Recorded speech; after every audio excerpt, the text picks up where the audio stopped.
Olá, meus queridos, tudo bom? Chegou o domingo, hein? Eu vou passar para vocês a mensagem.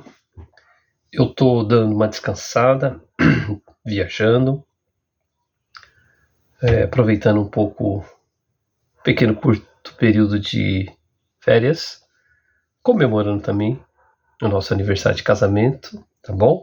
Eu e a Jaque, completando 2 anos. Bom, né? Maravilha. Mas eu vou deixar a mensagem aqui gravadinha para vocês. Quem vai pregar para vocês domingo é a Lucilene. Até eu já estou confundindo o nome da Lu, tá bom? A Lu vai pregar para vocês, a Lu que vai dar o estudo. Eu acredito que vai ser uma bênção. A Lu é sempre muito boa para falar sobre esses assuntos, tá bom? Então o que eu vou falar aqui é o que ela vai falar lá também, tá bom? Vamos orar e vamos meditar na palavra de Deus. Pai, muito obrigado por esse domingo. Te agradeço pelo teu cuidado, te agradeço pela maneira tão milagrosa com que o Senhor tem cuidado de cada um de nós. Fala conosco neste momento, ajuda-nos, e que a tua palavra, ó Deus, seja o centro, Pai, da nossa vida. Te agradeço e oro em nome de Jesus. Amém. Muito bem, vamos lá então. A nossa jornada desse mês é Deus no centro da mente, tá bom? E hoje, especificamente, nós vamos falar sobre uma mente igual a de Cristo. Este é o nosso tema, tá bom? De hoje, uma mente igual a de Cristo. E eu quero usar aquela passagem de Filipenses, capítulo 2:5, que diz: tende em vós o mesmo sentimento que houve também em Cristo Jesus. Esta é a nossa passagem que nós vamos trabalhar, tá ok? Mas eu quero ler para vocês a passagem, o texto principal sobre esta mente de Cristo, porque existe um contexto, né? Não é só ler este único versículo, existe um contexto. Então eu quero ler para vocês Filipenses capítulo 2, a partir do verso número 1, tá bom? Em diante, eu acho que eu vou ler até o verso 11, diz assim: se há, pois, alguma exortação, esse verso poderia começar assim: desde que vocês tenham isso, né? Alguma exortação em Cristo, alguma consolação de amor, alguma comunhão do Espírito, se há entranhados afetos e misericórdias, completai a minha alegria, de modo que penseis a mesma coisa, tenhais o mesmo amor, sejais unidos de alma, tendo o mesmo sentimento. Nada façais por partidarismo ou vanglória, mas por humildade, considerando cada um os outros superiores a si mesmo. Não tenha cada um em vista o que é propriamente seu, senão também cada qual o que é dos outros. Aí agora então ele começa: tende em vós o mesmo sentimento que houve também em Cristo Jesus, pois ele, subsistindo em forma de Deus, não julgou como usurpação ser igual a Deus. Antes a si mesmo se esvaziou, assumindo a forma de servo, tornando-se em semelhança de homens e reconhecido em figura humana. A si mesmo se humilhou, tornando-se obediente até a morte e morte de cruz, pelo qual também Deus o exaltou sobremaneira e lhe deu o nome que está acima de todo nome, para que ao nome de Jesus se dobre todo o joelho, nos céus, na terra e debaixo da terra, e toda língua confesse que Jesus Cristo é Senhor, para a glória de Deus Pai. Amém? Então, tá aqui, né? Como é que a gente vai ter o sentimento de Cristo? Ele vai dizer o que Cristo fez, e aí então é a base também dos nossos sentimentos. Bom, nas 2 primeiras mensagens desta jornada desse mês, nós caminhamos por 2 verdades fundamentais. Primeiro, uma mente transformada pela palavra. Nós falamos lá de Romanos capítulo 12, verso 1 e 2. No segundo domingo, nós falamos sobre uma mente protegida na batalha espiritual. Não sei se vocês se lembram, eu falei sobre os sofismas, né? Esses argumentos falsos, essas fortalezas, essas mentiras que invadem a nossa mente e, sinceramente, acabam com a nossa vida. E hoje nós vamos avançar, tá bom? Nós vamos avançar com uma pergunta. Se Deus está no centro da nossa mente, como devemos pensar? E aí, então, facilmente, Paulo dá a resposta para nós. Tende em vós o mesmo sentimento que houve também em Cristo Jesus. Veja, gente, que o cristianismo não consiste apenas em acreditar em Jesus. Também significa aprender a pensar como Jesus, enxergar como Jesus e reagir como Jesus. Não podemos reproduzir perfeitamente a mente de Cristo, porque ele é Deus encarnado e nós somos apenas criaturas. Nós podemos, pelo Espírito Santo, desenvolver em nós os valores, atitudes e disposições que caracterizam a vida do nosso Senhor Jesus Cristo. Tá bom? Aqui em Filipenses capítulo 2, Paulo nos apresenta uma das descrições mais profundas sobre o caráter de Cristo. Eu diria que em todo o Novo Testamento a gente não vai encontrar, sabe, algo tão perfeito falando sobre Jesus. E aí então Paulo, ele nos mostra 3 movimentos importantes sobre Jesus aqui, tá bom? Então ele diz que Cristo não se agarrou aos seus direitos, ele diz que Cristo se entregou em seu serviço e ele diz que Cristo confiou sua vida ao Pai. Gente, uma mente como a de Cristo é uma mente que renuncia ao seu ego, serve com humildade e vive em obediência a Deus. Tá bom? Vamos entender um pouquinho esse contexto de Filipenses capítulo 2, do trecho que nós acabamos de ler? Vamos fazer isso? Bom, Paulo, ele escreve aos cristãos de Filipos, a cidade lá de Filipos, tá bom?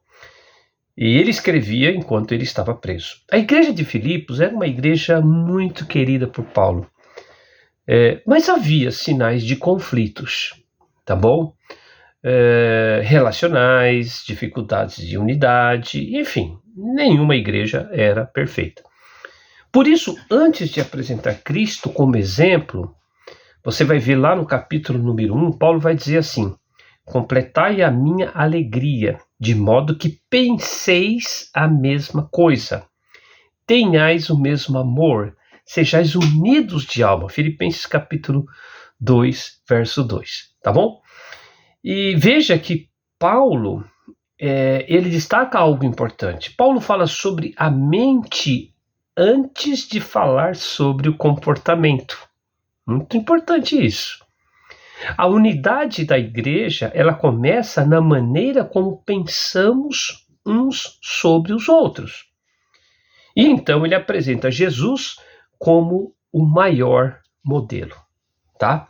Ter a mente de Cristo é deixar de viver centrado em si mesmo, para viver centrado em Deus e disponível para servir ao próximo, tá bom? E aí então Paulo vai apresentar para nós alguns desafios que o cristão tem para ter a mente de Cristo, tá bom? Então vamos ver quais desafios nós temos. Primeiro grande desafio: uma mente como a de Cristo não se agarra aos seus direitos. Por isso que Filipenses capítulo 2, do verso 3, ele diz: nada façais por partidarismo ou vanglória, mas por humildade, considerando cada um os outros superiores a si mesmo. Uma mente como a de Cristo não se agarra aos seus direitos. Veja, gente, que Paulo, ele apresenta Cristo de uma forma diferente. Ele diz: pois ele, está falando de Jesus, subsistindo em forma de Deus, não julgou como usurpação o ser igual a Deus. Jesus não se agarrou aos seus direitos.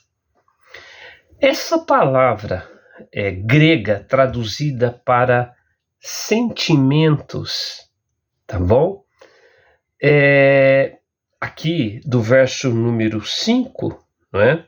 Tende em vós o mesmo sentimento, tá bom? Essa palavra sentimento, ela não significa simplesmente ter uma emoção. A ideia envolve maneira de pensar, disposição interior, atitude, perspectiva, orientação da mente. Por isso que Paulo está dizendo o seguinte: adotem a mesma maneira de pensar que caracterizava Jesus. E qual era essa maneira de Jesus pensar? Jesus não estava centrado em si mesmo. O texto ainda diz que ele existia, o texto diz, em forma de Deus. Isso aqui é muito importante a gente entender isso. Isso não significa que Jesus apenas parecia Deus. Paulo está afirmando sua verdadeira condição divina. Cristo possuía a natureza e a condição de Deus. E justamente por ser Deus, ele poderia exigir todos os seus direitos, mas ele não fez isso. Ou seja, ele não julgou como usurpação. O texto usa uma palavra muito interessante. A ideia está relacionada a algo que alguém poderia considerar como vantagem a ser agarrada ou explorada em benefício próprio. Cristo não utilizou sua posição para benefício egoísta. E aqui nós encontramos algo extraordinário. A grandeza de Cristo não está apenas no poder que ele possuía, mas na maneira como escolheu usar esse poder. O mundo diz: quais são meus direitos? E Cristo diz: como é que eu posso servir? O mundo diz: o que eu ganho? E Cristo diz: o que eu posso oferecer? O mundo diz: reconheçam-me. Mas Cristo diz: esvaziou-se a si mesmo. Vocês se lembram da história de Abraão e Ló, lá em Gênesis capítulo 13? Abraão poderia reivindicar o direito de escolher primeiro a terra que ele ia querer ficar, porque ele era o patriarca, mas ele disse para Ló: não haja contenda entre mim e ti. Abraão abriu mão do direito de escolher primeiro para preservar o relacionamento. Isso é uma pequena imagem do princípio apresentado para nós aqui em Filipenses capítulo número 2. Tenta imaginar duas pessoas diante de uma porta bem estreita. Pensa aí. Uma diz: eu tenho prioridade. A outra responde: pode passar primeiro. A primeira pensa em seu direito. A segunda pensa no relacionamento. Por isso que a mente de Cristo não pergunta primeiro o que eu mereço. Ela pergunta o que o amor exige de mim. Meus irmãos, quantos conflitos familiares poderiam ser evitados se perguntássemos menos quem é que está certo? E mais, como posso agir como Cristo nesta situação? Como é que eu poderia agir no meu casamento, na minha família, na igreja, no trabalho, nas minhas amizades, em todos esses ambientes? O ego pode criar guerras. Por isso que uma mente como a de Cristo sabe abrir mão de certas coisas sem perder sua dignidade. Tá bom? Muito bem. Então, o primeiro grande desafio, que nós aprendemos é que uma mente como a de Cristo não se agarra aos seus direitos. Tá bom? O segundo desafio é que uma mente como a de Cristo transforma poder em serviço. Gente, o texto diz: antes a si mesmo se esvaziou, assumindo a forma de servo, tornando-se em semelhança de homens. Gente, aqui chegamos ao centro da passagem do texto que nós queremos. A expressão a si mesmo se esvaziou no grego, ela tem um sentido muito importante. Sabe por quê? Porque daí vem a palavra kenosis. Mas atenção! Jesus não deixou de ser Deus. A palavra kenosis não significa que Cristo abandonou sua divindade. Então, quando ele diz, a si mesmo se esvaziou, ele não abandonou sua divindade. O próprio texto explica como ele se esvaziou. Como que foi? Assumindo a forma de servo. Ou seja, seu esvaziamento aconteceu não pela perda da divindade, mas pela adição da humanidade e pela disposição de assumir a condição de servo. Ele não deixou de ser Deus, ele tornou-se homem e assumiu a posição de servo. Esse texto grego também, forma de servo. O grego usa novamente a palavra morphe, tá? É o morphe doulos, ou seja, forma de servo, tá? Essa palavra doulos, ou doulos que a turma chama, é a palavra servo ou a palavra escravo. Jesus, o Senhor, assumiu a posição daquele que serve. Gente, aqui está uma das maiores inversões do Evangelho. O rei que se torna servo. Jesus não apenas ensinou serviço, ele se tornou servo.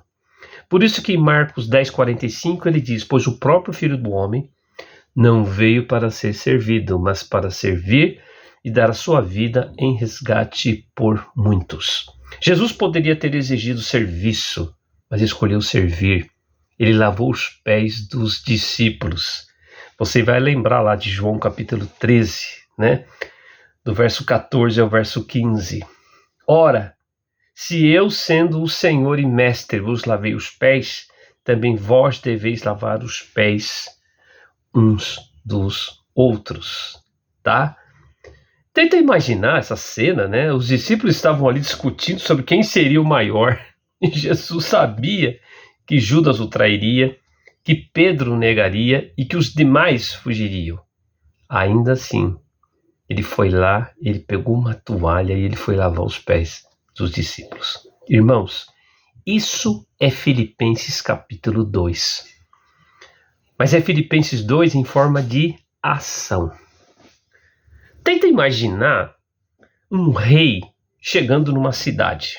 Vamos lá, o rei chegando na cidade e todos esperam que ele seja recebido pelos seus servos.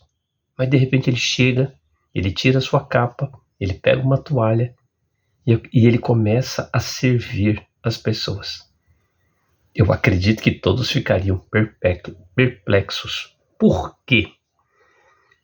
Porque estamos acostumados a associar grandeza com posição. E parece que Jesus redefine essa grandeza. Grandeza não é estar acima dos outros, é estar disposto a servir os outros. Então, tá aí o nosso segundo grande desafio. Vamos para o último desafio? Uma mente como a de Cristo vive em obediência e confia sua exaltação a Deus.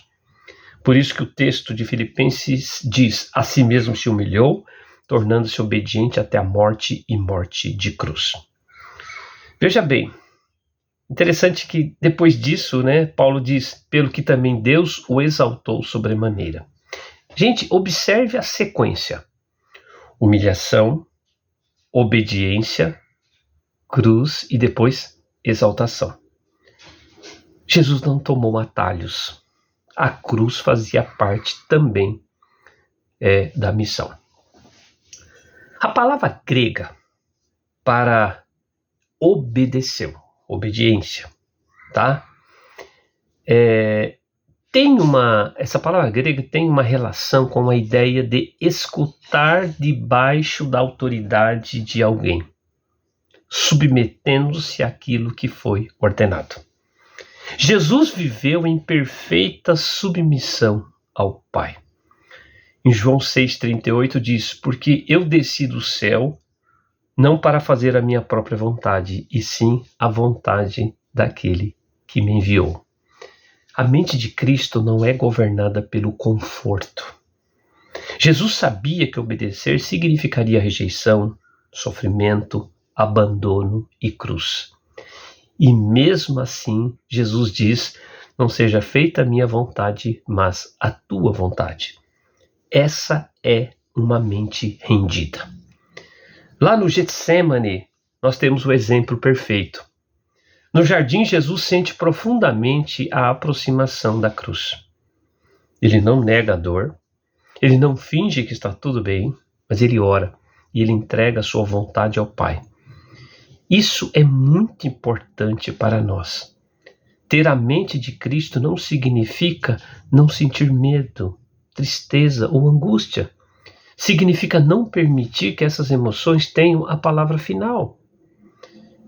Jesus sentiu, Jesus sofreu, Jesus chorou, mas ele continuou obedecendo. Eu acho que Paulo, ele tem muita coisa que ele aprendeu com Jesus e ele transmite para nós. Em Atos capítulo 20, verso 24, tem uma declaração dele que diz: em nada considero a vida preciosa para mim mesmo, contanto que complete a minha carreira. É interessante, Paulo não estava dizendo que a vida não tinha valor. Ele estava dizendo: minha missão é maior que meu conforto. Isso é uma mente centrada em Cristo. Vamos imaginar um piloto. Imagina um piloto voando durante uma tempestade. Pensa aí. Ele não pode tomar decisões baseado apenas no que sente. O avião pode estar balançando. O céu pode estar escuro, mas ele precisa confiar nos instrumentos e seguir a rota. Na vida espiritual acontece algo semelhante. Há dias em que nossas emoções dizem: desista. A fé diz: continue. Há dias que sentimos algo do tipo: não vale a pena. A palavra diz: permaneça fiel. Bom, eu já me estendi um pouco quanto ao meu horário, então a gente vai ter que concluir, tá bom? Filipenses capítulo 2 nos mostra que colocar Deus no centro da mente significa permitir que a mente de Cristo governe nossa maneira de viver. E hoje nós aprendemos 3 movimentos, tá? Uma mente como a de Cristo não se agarra aos seus direitos. Uma mente como a de Cristo transforma poder em serviço. E uma mente como a de Cristo vive em obediência e confia sua exaltação a Deus. Se alguém observasse, nós poderíamos dizer: meus pensamentos, minhas palavras, meu casamento, minha família, meu trabalho, meu relacionamento com os irmãos, minhas decisões, encontraria a mente de Cristo? Você encontra a mente de Cristo nos seus pensamentos, nas suas palavras, no seu casamento? Você encontra a mente de Cristo? Essa é a grande pergunta que você tem que fazer, porque é muito importante na vida cristã ter a mente de Cristo. Forte abraço! Beijo no coração. Tchau, tchau.